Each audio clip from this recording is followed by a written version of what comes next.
తన రచనల ద్వారా మానవ జీవిత విధానాన్ని సమాజానికి చిలుక భాస్కర్ చాటి చెప్పాడని ఎమ్మెల్సీ ప్రొఫెసర్ కోదండరాం అన్నారు. ఆయన తెలుగు భాషపై మంచి పట్టు ఉందని, అందరూ మెచ్చిన కవిగా రాణిస్తున్నారని కొనియాడారు. హైదరాబాద్ బషీర్బాగ్ ప్రెస్ క్లబ్ లో చిలుక బ్రదర్స్ కల్చరల్ అసోసియేషన్ ఆధ్వర్యంలో ప్రభుత్వ ఉపాధ్యాయుడు డాక్టర్ చిలుక భాస్కర్ రచించిన తీరం చేరని కెరటాలు కవిత సంపుటిని కోదండరాం ఆవిష్కరించి మాట్లాడారు.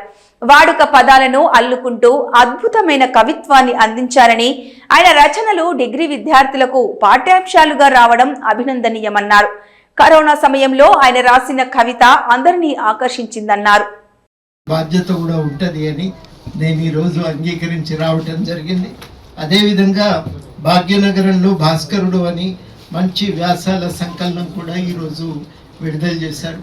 వారికి ఆ విషయంలో కూడా నేను అభినందనలు తెలియజేస్తున్నా.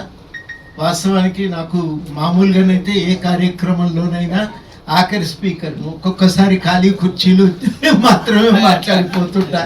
కానీ ఇవాళ 4 గంటలకి సమగ్ర శిక్ష వాళ్ళ సమస్య మీద చర్చలు చేయవలసి ఉంది. అది వాళ్ళ సమస్య, మనందరం కూడా పరిష్కారం కోరుకుంటున్నాం కాబట్టి తప్పకుండా నేను వస్తానని హామీ ఇచ్చిన. పదాలే సంస్కృతాంధ్రంలోకి పోలేదు, సాధారణమైన పదాలే.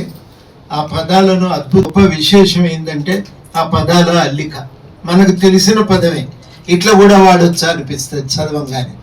అట్లా చాలా ఒక నిగూఢమైనటువంటి ఒక అర్థము, మానవ జీవిత ఒక ప్రత్యేకించి చాలా కవితలు ఇక్కడ కూర్చొని ఇప్పుడే చదివిన కానీ తర్వాత మనుషులను కూడా ఒకరినొకరిని కలవటానికి మనము భయపడే పరిస్థితి. అయినను నేను అంటరానితనం పాటించట్లేదు అని పక్కన తీసుకోవటం మనకు ఆ కవితలో కనబడుతుంటది. అర్థమైన విషయం చెప్పటమే కాదు, కళ్ళ ముందు చూపించటమే తనాన్ని ఇస్తుంది. ఆ విధంగా మంచి కవిత్వం. వారు మొట్టమొదట ఇంటికి వచ్చినప్పుడు హైదరాబాద్ మీద పాట పాడితే ఏదో మొత్తానికి అద్భుతమైన కవిత్వమే రాస్తాడనే నమ్మకంతో నేను కూడా వస్తా. అందులో నాలాగే ఆయన కూడా టీచర్.